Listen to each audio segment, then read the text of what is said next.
The story of empire is usually told in maps and conquests, lines carved across Africa by rulers who never set foot on its soil, gold and ivory flowing out, chains dragging millions away. But there's another empire the world rarely notices. It has no flags, no armies, no borders. It is built in whispers, in small transfers, in quiet sacrifices made thousands of miles from home. Picture this. A mason in Paris slips a portion of his wages into an envelope, or, these days, into his phone. That money travels further than he ever could, crossing continents to pay his niece's school fees in Bamako. A nurse in Toronto works a night shift, exhaustion heavy in her eyes. Her paycheck funds not only her rent, but the walls of a small clinic rising brick by brick in Accra. A taxi driver in New York shares his tips with other drivers from his village. Together, they wire enough to buy a generator so their families back home can keep the lights on after dark. These are not headlines. They are invisible acts. Yet, when counted together, they add up to something staggering. More than $95 billion a year flowing into Africa. More than foreign aid. More than many forms of foreign investment. Money not taken from Africa, but sent back to it. And that is where our story begins. With the invisible empire built not on conquest, but on care. From the outside, it looks small. A wire transfer, a few $100s, a message. It arrived. Thank you. But when you gather those fragments together, you see the true scale. Every year, Africans living abroad send back over $95 billion to their families. That is not charity. It is not aid. It is survival. Put simply, diaspora remittances are Africa's largest source of foreign income, bigger than the money governments receive from foreign aid, bigger than many of the loans Africa takes from international banks. And unlike those loans or aid packages, this money comes with no strings attached, no interest rates, no political bargains, just responsibility. A mother feeding her children, a father paying school fees, a family repairing a leaking roof. To grasp the weight of this invisible empire, look at where the money flows. Nigeria alone receives more than $20 billion every year, enough to rival its oil revenues. Egypt receives nearly as much. Smaller countries like Lesotho or Gambia see remittances equal to nearly a third of their entire GDP. Think about that. 1 out of every $3 in the national economy comes not from mining, not from exports, but from family members abroad. If Africa's colonial past was about wealth flowing out, today's diaspora is proof that wealth can flow back in, quietly, constantly, relentlessly. And yet, this is not just money. It's memory, obligation, identity. The mason, the nurse, the taxi driver, they are part of something far bigger than themselves. This is the lifeblood of a continent, and it forces us to ask a larger question. What happens when people, not governments, become the main engine of development? Numbers are powerful, but they are also cold. To understand remittances, you have to feel them. In Bamako, a girl walks to school in shoes too big for her feet. On the first page of her notebook, she has written her uncle's name, the one who lives in Paris. Every month, he sends just enough to cover her tuition. To her, those transfers are more than money. They are proof that she is seen, even across an ocean. In Accra, a young doctor unwraps a bundle of gauze in a half-finished clinic. The walls are still bare, the floor still dusty, but the lights are on. They are powered by remittances, a stream of paychecks from nurses working night shifts in Toronto and London. Every patient who walks through those doors carries with them the unseen touch of someone far away. And in a small town in northern Nigeria, the hum of a generator breaks the silence of the night. It wasn't bought by the government. It wasn't delivered by aid agencies. It was paid for by taxi drivers in New York who pooled their tips. They work long hours in a city that barely knows their names. But back home, the village never forgets them. These stories repeat in countless variations. A grandmother in Lagos waits in line at Western Union, clutching the ID card of her son in Houston. A young man in Mogadishu unlocks his phone at dawn, refreshing his balance to see if his brother in Stockholm has sent the money that means the family eats that week. A student in Nairobi quietly shows the bursar's office a receipt. Her tuition paid by an aunt she has never met, who works in a care home in London. Remittances aren't just about survival. They are about belonging. In many African communities, to have a relative abroad is not just luck, it is status. Families with migrants are seen as connected, worldly, providers for the community. A wedding, a funeral, a festival. The diaspora is expected to contribute. Sending money is not optional. It is obligation, woven into identity. A Ghanaian proverb says, "The family is like the forest. If you are outside, it looks dense. If you are inside, you see that each tree has its place." Remittances prove that no matter how far one tree grows, it still shades the others. And yet, each transfer carries a silent echo. For every child in school, there is a parent missing from the classroom photo. For every clinic built, there is a nurse absent from her family dinner table. Remittances are the bridge, but also the reminder of the distance. Ask those abroad, and their answers often mix pride with pain. A mason in Paris says, "I send half my wages home. It means I don't live well here, but it means my family lives well there. That is enough." A nurse in Toronto admits, "Some months I pay 2 rents, one for me, one for the people depending on me. I cannot stop. If I stop, who will replace me?" This is what makes remittances different. They don't trickle down from ministries. They don't depend on elections or foreign donors.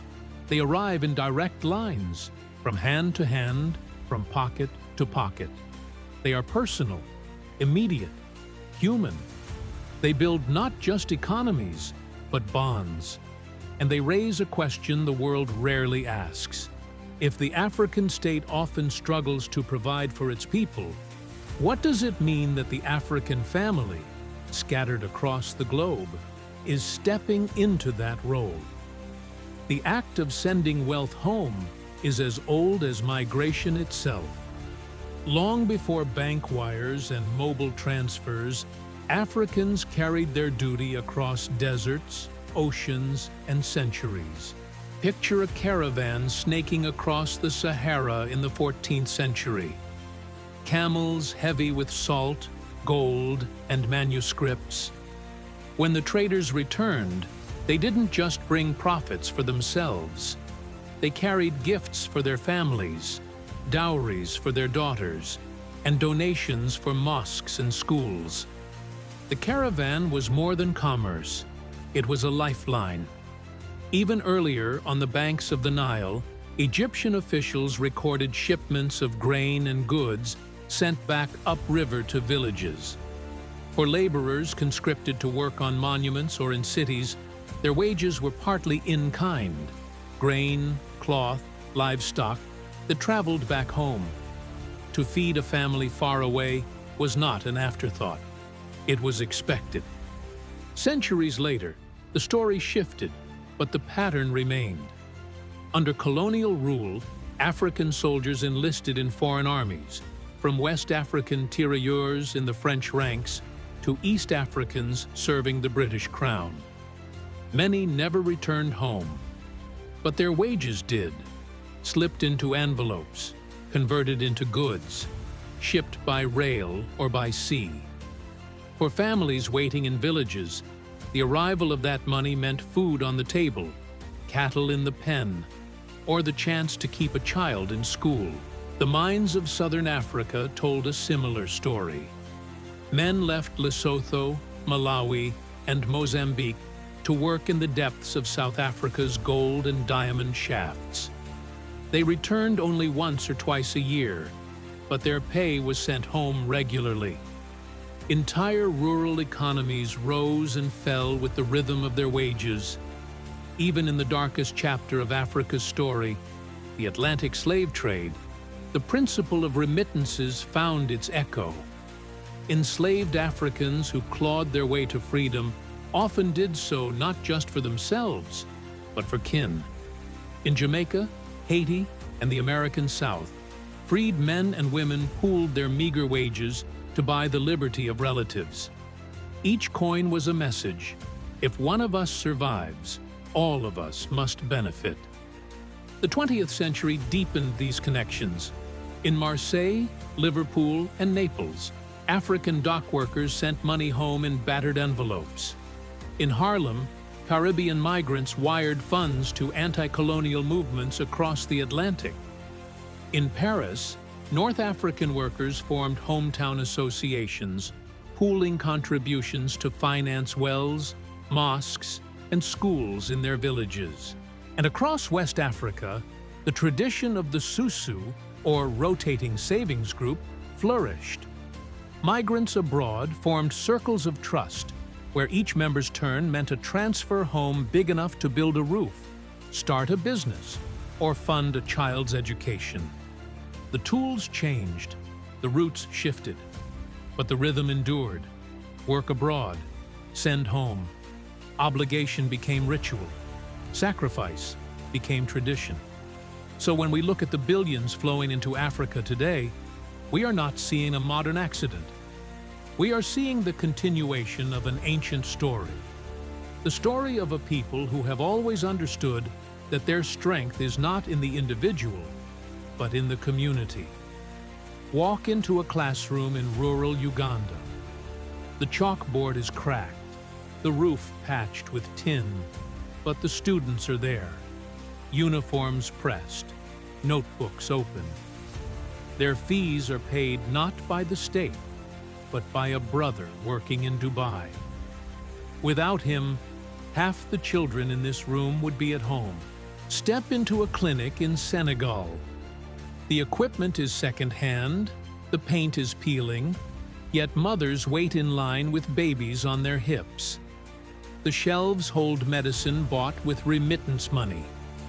The building itself was financed by a Diaspora association in Paris, where Senegalese migrants pooled their wages to give their village what the government never did: healthcare close to home. Follow the dirt road into a village in Gambia, and you'll see solar panels gleaming in the sun. They weren't installed by an aid project. They were purchased by farmers' sons and daughters living in Italy, sending money back month after month until the village could light its nights. But the impact goes beyond schools, clinics, and infrastructure. In many African communities, remittances are woven into the cycle of life itself. A wedding in rural Ethiopia is not just a union of two families. It is proof of the diaspora's devotion. Uncles abroad wire funds for the feast. Cousins in America buy the bride's dress. Brothers in the Gulf send money for music and tents. Without them, the celebration would shrink. With them, it becomes an event the whole village remembers. A funeral in Ghana is never only about mourning, it is about dignity. Diaspora relatives often cover the coffin, the transport, the food for hundreds of guests.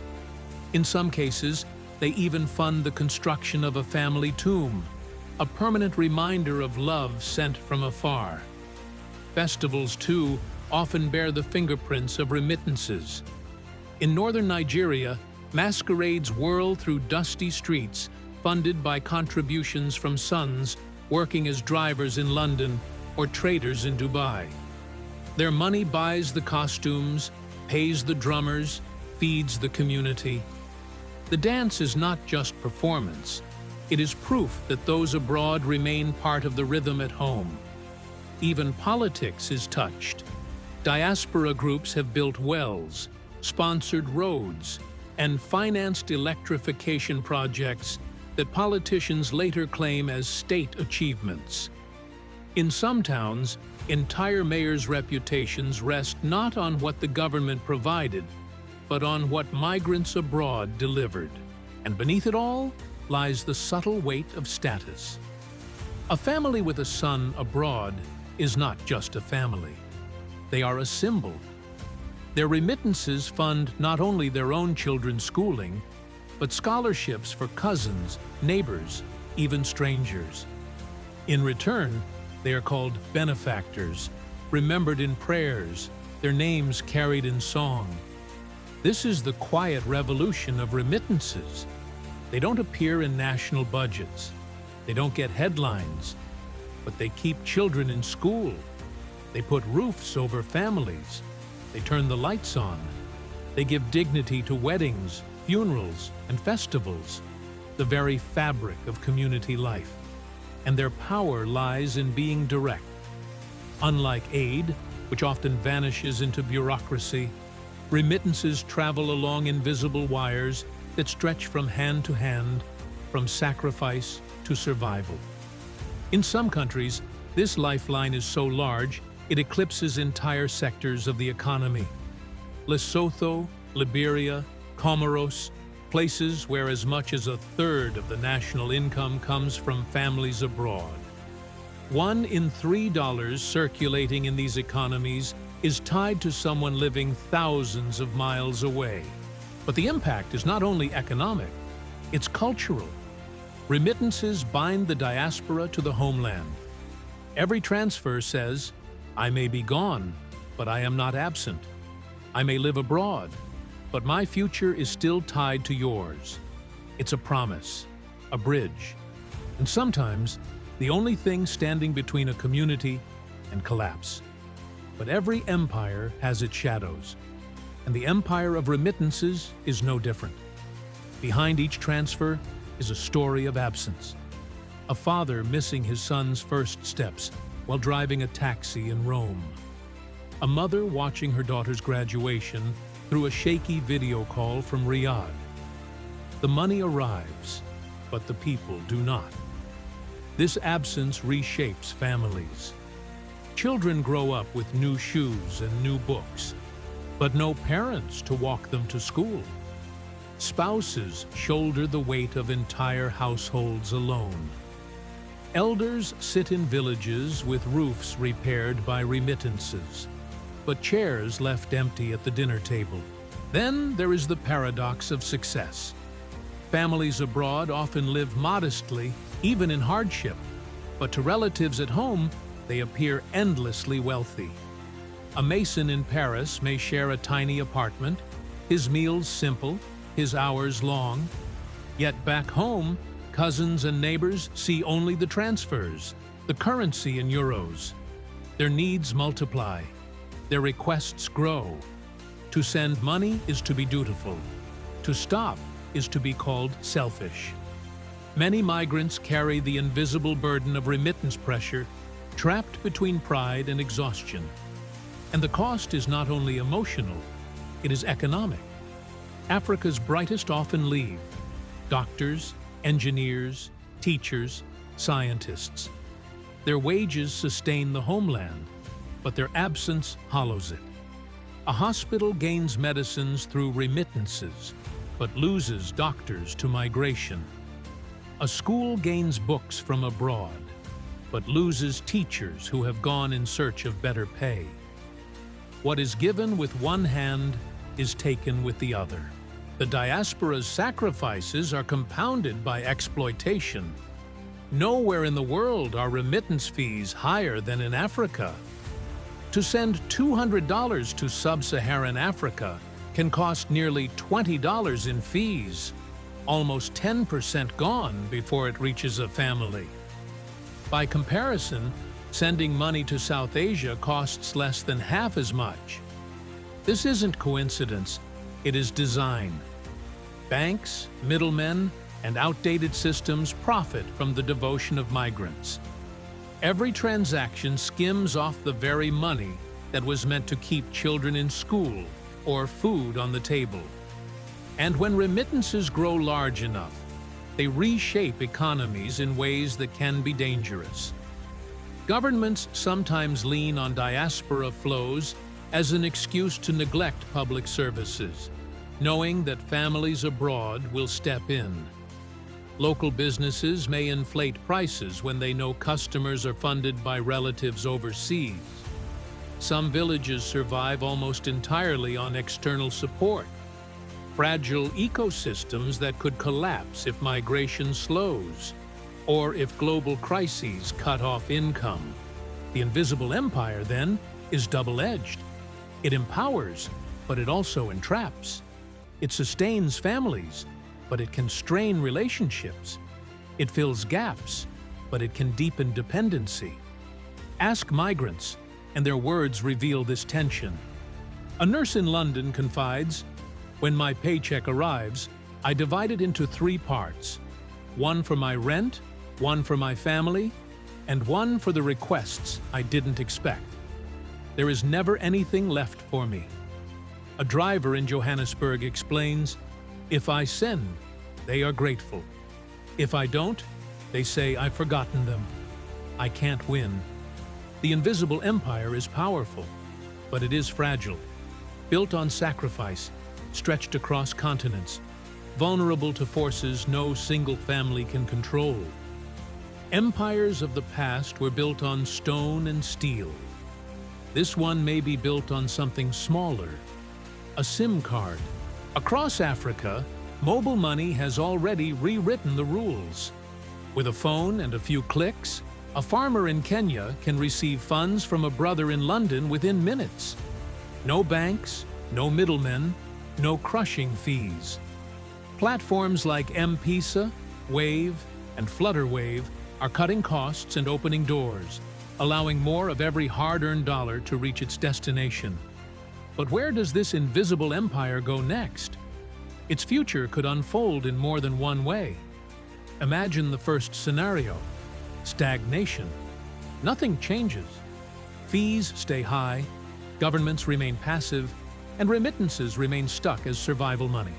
School fees, food, medical bills. Families stay afloat, but never rise. The mason in Paris keeps working long hours. The grandmother in Lagos keeps queuing at Western Union. The diaspora keeps carrying the load, one paycheck at a time, without relief. Now, imagine a second scenario: transformation. Mobile money becomes universal. Fees shrink close to zero. Diaspora communities channel funds not only into families, but into collective investments: farms, solar grids, universities. Governments match these contributions with policy, turning remittances into development capital. A nurse in Toronto doesn't just fund a clinic in Accra, she becomes a shareholder in its future. A driver in New York doesn't just buy a generator, he co-owns a solar microgrid. The invisible empire evolves from lifeline to growth engine. Some countries are already experimenting. Ethiopia and Nigeria have issued diaspora bonds, inviting migrants to invest directly in infrastructure. Kenya has seen diaspora investment clubs buying farmland and backing tech startups. If these efforts scale, remittances could be more than survival. They could be transformation. And then, the third scenario: crisis. What happens if migration slows? If stricter borders or global recessions cut jobs abroad? What happens if climate change displaces communities faster than remittances can sustain them?